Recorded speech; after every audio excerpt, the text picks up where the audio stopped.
and welcome to another episode for my Roman campaign for the DLC The Last Roman. Now I'll be talking about feudalism under Rome and how basically the concept of European feudalism was derived from what Rome had in place during the time of the Republic and would later be used during this time period around 4th century AD. But for the moment, let's go over here and look around before I can talk about that. I'll probably pause for a moment and talk a little bit more about it. I would like to talk about it without having to pause left and right. That way I can get my ideas out there without having to stop and go. Ready for further orders. Okay. What will I give you? I'll give you that ability and that ability. I want you to forge your encampment now. Legion 3, I'll have you move on over to way over here. We need to get away from the enemy agents. They're everywhere. Lucinus, go after that fellow. Deceive him. You failed. And you died. What a tragedy. Ready for orders. What will I do about that? I can't recruit any agents right now. I need new buildings. Okay. I have you. Now, Legion 1, you'll move up too. Ready for battle. Way over here. March. So before I end my turn, I want to talk a little bit more about it. Now, as I was telling you, the origin of European feudalism can be derived or traced back to the idea of the Roman Federatus, the term that would later be linked to the word feudalism or even federation. Now, during the era of the Republic, that is when you had Italian states that were allied to Rome. They would sign what was called a foedus. Now, that was a treaty signed with non-Roman tribes on the Italian peninsula. That would give them administrative autonomy, but during times of war, Rome would have to call up their men to come fight for them. Now, even though they would fight for Rome, that did not entitle these tribes to have part of the wealth that Rome would gain. Keep in mind, before Rome reached the extent of their empire's growth, they would constantly have an influx of plunder, of loot, of slaves constantly coming in. Now, naturally, these rewards weren't really shared with the other tribes, but of course they were able to lead their own people. Now, on that note, that allowed Rome to focus on conquering rather than having to constantly go over and conquer every ally that they then had in the peninsula. They were able to go out and fight the Greeks. They were able to go out and fight Carthage. And let's go over here now. Of course, we do know that in 91 BC, these allies would revolt and they would fight Rome. Now, Rome would beat them, but they would just say, hey, you're all part of Rome now, so be happy, don't rebel, everything is okay. Now, the foedus wouldn't really be used after those wars until much later, around 4th century AD. Rome at that point, for that time period, like during the Pax Romana, would prefer to conquer rather than ally. But then you had these barbarian tribes crossing the Rhine and the Danube. I mean, they were numerous, they were all over. The frontier was huge. If you can imagine the size of Europe and Rome having to have a legion all lined up trying to defend every bit of land, that would cost way too much money. That was not possible for a failing empire. So they would give concessions. The foedus came back. They said, hey, look, we'll pay you gold, silver, whatever. You can settle in our lands, but fight for us too. And Rome never would have done that prior. If you think about it, Rome would rather kill them all, but Rome couldn't do that anymore, so they had to make concessions. And we'll talk more about all that later, but there's really a lot that I want to talk about. History is one of my deepest passions. It has been like that since I was a little boy. I would check out stacks of books from the library, just read and read and read. I have forgotten more than I know now, partially because my memory is terrible. But anyway, we'll definitely talk more about the federations, federatus, and again, my pronunciation will not be, I guess, accurate at all times because these are words that I haven't really spoken out loud. I didn't learn this stuff in a classroom. I had to basically find books and read on my own. How can I serve the people of Rome? Which is a good thing. It just doesn't always mean that my pronunciation will be key. Ready for orders. Alright, let's go over here. On the move. You know, key to being correct. Alright. Legion 1, I want you over here. Take Ravenna. None will escape. We're having to auto-resolve because, I mean, they're so weak right now. If I can find a battle, I'll fight a battle, but right now I haven't been able to really find one. Oh, really good. My attrition will go down. Very good. Anyway, I'm glad that all of you enjoyed learning about history. I really want to incorporate it more into hopefully every campaign that I play because learning is not a bad thing. To me, there's much more to history than a date, than a name. If you provide a story behind the name, behind the date, people will go, oh yeah, that was the War of 1812 in American history, blah, blah, blah, and so forth. So it's very important, and if you're a person who wants to be a teacher, then I encourage you to instill a passion that you have for your topic and convey that to people that you're talking to about it with, who you're trying to teach. Don't just go, oh, here's our PowerPoint, this is the notes. I mean, look, I don't believe that people should just be taught on how to ace a test. They should be given a thorough and deep understanding of what they're learning, not how to memorize things all the time. That has a time and place, but in history, no, definitely not. Elopement. Do you really? Your authority would go down. Intervene. No! Rejection! Okay. Had to go ace attorney on you. One more turn for that. Let's go over here. Come, Legion 3. Kawaiakis. Now, there's a bit of history that I would love to learn more about, and I really would. Now, history that we learn over in the West naturally tends to be a little bit Western-centric, but I want to learn more about Chinese history. I really, really do. It's incredible the technological marvels that the Chinese developed over time. That would give me Cataphracti, Scudetoi, Axemen, Ballistarii. I shall build it, Legion 4. Ready for battle. Okay. We took Batavium. I'll take Aquileia. And then Tarsatica. Then it'll link with our empire over here in the east.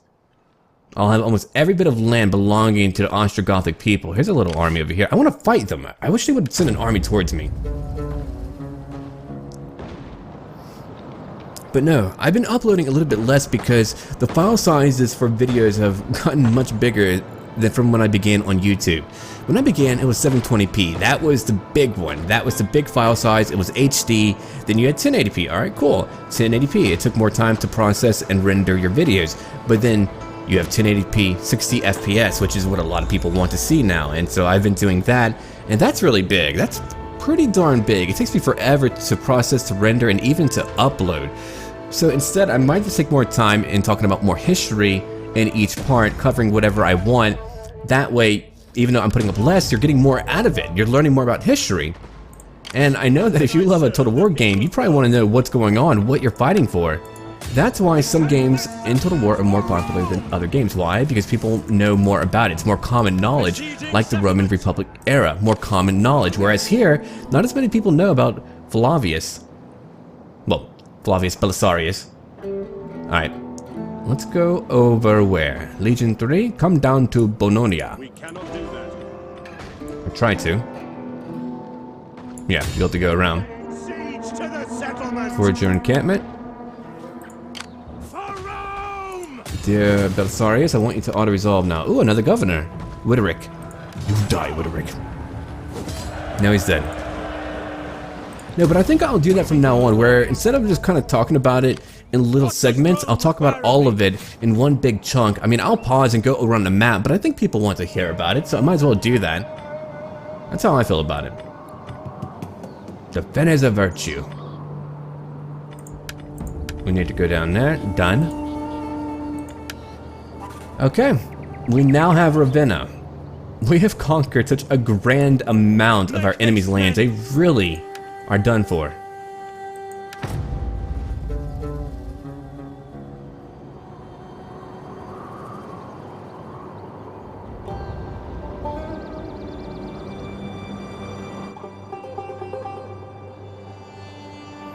Okay.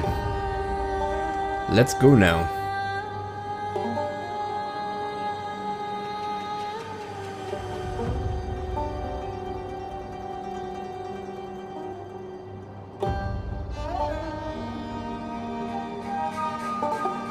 Waiting for a new turn to pop in. It is taking a little while.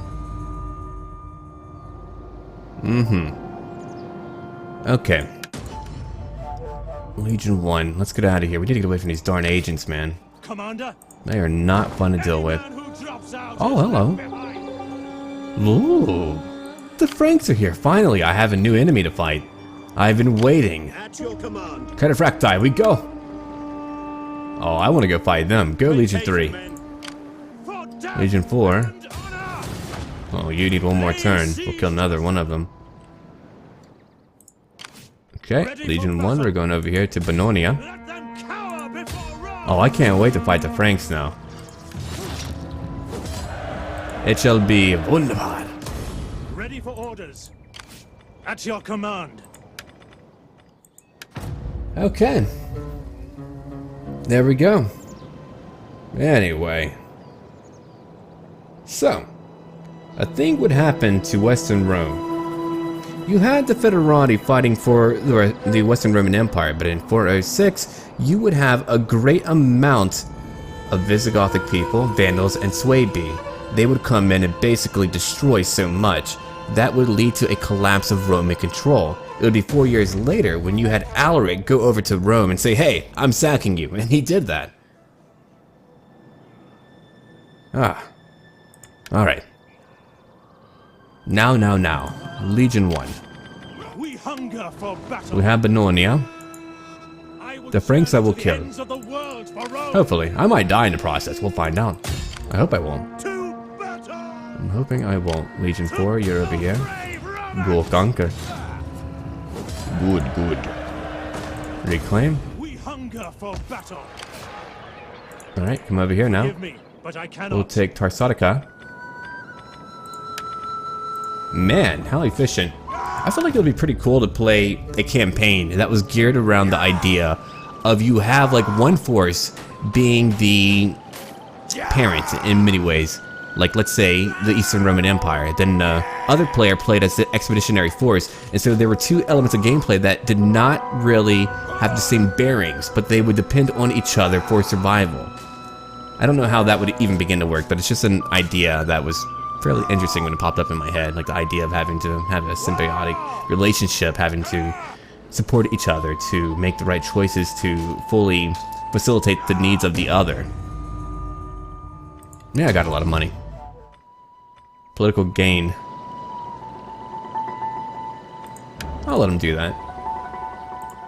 Where are the Franks at? Serve the people of I wanted to Rome. conquer them. Oh, they're down here. Okay, by Genua. Alright, let's keep on moving. I don't want to do a forced march. I don't know if they'll be able to pop out of nowhere and hit me. Commander. Oh, hello. For death and honor. I'm not too worried about Germanic rebels right now. I'm really not.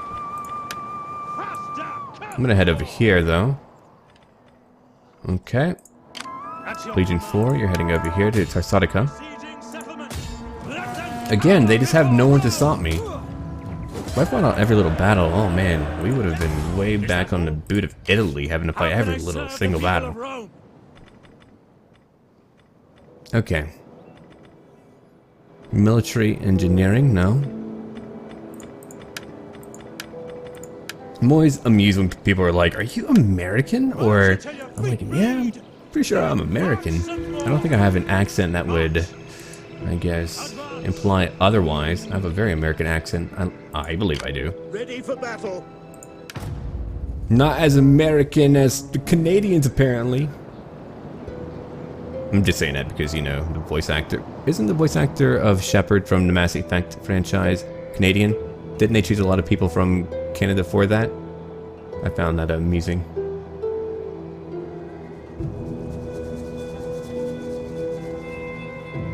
Alright, now we're waiting for another turn. Don't worry, we'll be getting back into the action once we get over to the west. Right now, we're just kind of mopping up. Definitely mopping up. Forgive me. Man, Franks, I'm gonna get you. Ooh, hello. Journey complete. One little army over here, one little army over here. Yeah, I'm on my way. Who? Oh, you want to fight now? Okay. Oh, you're over here. Oh, crap. Oh, no. Commander. Okay. That's actually really bad. They did betray us. We're gonna have to leave now. Oh, look at what's happening. Oh. Okay. First off, we're leaving for now. Later, we're gonna build up Legion 2. Legion 2, led by Theodosius, he's gonna lead men to go fight them. Oh, it's time now. You have angered me. We shall destroy them. I need to build a navy. I'm gonna build a navy. That's what I really need right now. Come in. Oh, we're going for him now. I'm gonna destroy the Ostrogothic kingdom. I'm gonna have one legion go down there and fight the Sardinians. I might even go to their lands and be like, hey, Sardinia. No, you've been bad. Go in a corner. Go in my Roman corner. Okay, Eastern Roman Empire. If you want to bring a few legions up here, hold the garrisons, hold the fort, do that. There's one in Ravenna now. I'm not too worried about them. We don't really need to worry about them when I think about it, though. If we lose lands, I can reconquer it, but we've conquered so much, we can't be hello. How'd you get over here so fast? Come on now. Don't you kill them. Shelter. Okay, I gotta get him out of here. Whoa. They're going crazy in North Africa. I'd leave for one moment. Commander. Alright. Do we have a battle to fight? We do. I don't normally fight these, but we haven't had a battle in a while, and I want to sate my bloodthirst, and yours too, because I know that you're craving, you know, graphical blood. You want to see that virtual blood. You're like, yeah, spill that virtual blood, murder them. And of course, if we're saying it out loud, people might think we're crazy. But are we not? Are we not crazy? I don't know. Anyway, let's get in here now. The Battle of Genoa, 539 AD. A rainy day, suitable. Don't worry, I'll make it rain blood. Dry weather. Okay. Now, how now, brow cow. Well, we're gonna lock our formation and go in as we are. Come as you are, you know, Kurt Cobain it up. Uh-oh. Catapults might be messy. Go, men, run! How much damage will they do to my formations? Whoa, they do a lot more damage again. Okay, in the past, they were kind of nerfed down to where they weren't doing that much damage. Now, never mind. They're doing a lot again. Okay. Hold on. Horse archers, I want you guys away. Get over here to the woods. Cataphracti. Go away over here. Oh, you're not Cataphracti, my bad. Anyway, you guys go over there. The rest of you charge in. All of you charge in.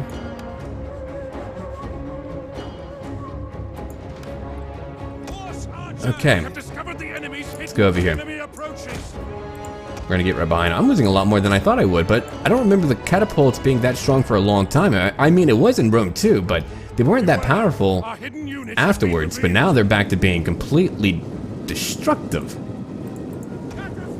Cataphracti, what are you doing over there?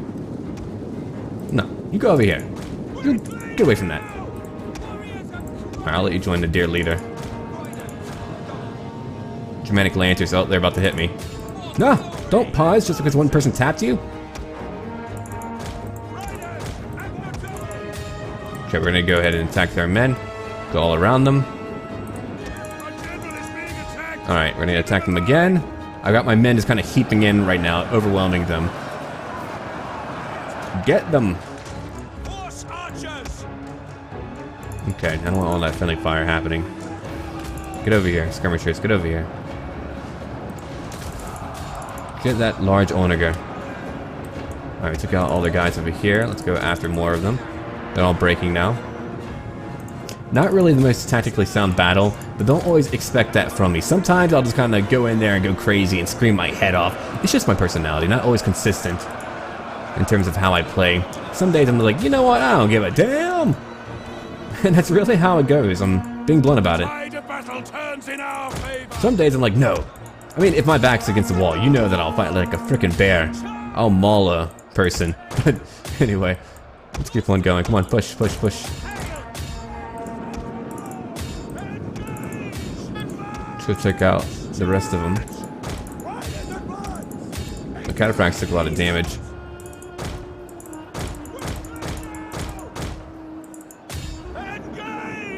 I don't think there's really too much more that I could have done to avoid that other than better actual management of my individual cavalry units, just because they had a large onager and I underestimated how much damage that it could do. It did a lot of damage. I think a little bit too much. Okay, we won. How many did we lose? Probably a lot. Over 400. They lost over 1,000. Yeah, that owner killed over 200. The great majority of losses we had was from one siege engine. Good to know. Ready for battle. Okay. Encampment for you. Now, when we are back, we'll talk more about history and hopefully engage in more battles.